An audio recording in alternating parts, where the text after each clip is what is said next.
आकाश गंगा के बीच चंद्रदेव अपनी शीतल चांदनी में चमकते हैं। उनका तेज सारे ब्रह्मांड को अलौकित कर रहा है।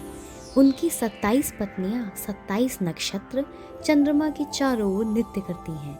यह नज़ारा ब्रह्मांडीय संगीत की तरह है। कहने को तो उनकी 27 पत्नियां थीं, लेकिन उनके मन में तो था केवल रोहिणी का प्रेम बसा। चंद्रमा अब केवल रोहिणी के साथ समय बिताने लगे। सुंदर उपवन में दोनों एक दूजे में खोए हुए। रोहिणी का नृत्य और चंद्रमा की दृष्टि जैसे सृष्टि के सबसे सुंदर पल को जी रहे हों। चंद्रमा का रोहिणी के प्रति अत्यंत प्रेम देखकर उनकी बाकी पत्नियां रूठ गईं एवं उनका मन इस पक्षपात से खिन्न हो उठा। सभी पत्नियां अपने पिता दक्ष के पास पहुंची।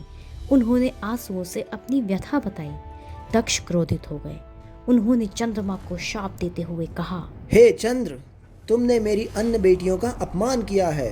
तुम्हारी ज्योति और तेज धीरे धीरे क्षीण होते जाएंगे।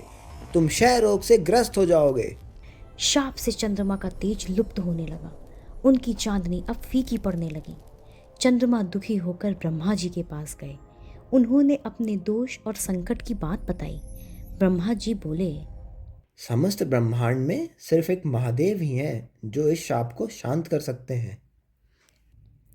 ब्रह्मा जी का आशीर्वाद लेकर चंद्रमा कैलाश पर्वत की ओर शिव जी की खोज में चल पड़े। ठंडी बर्फ में बैठकर चंद्रमा ने शिव जी का स्मरण किया।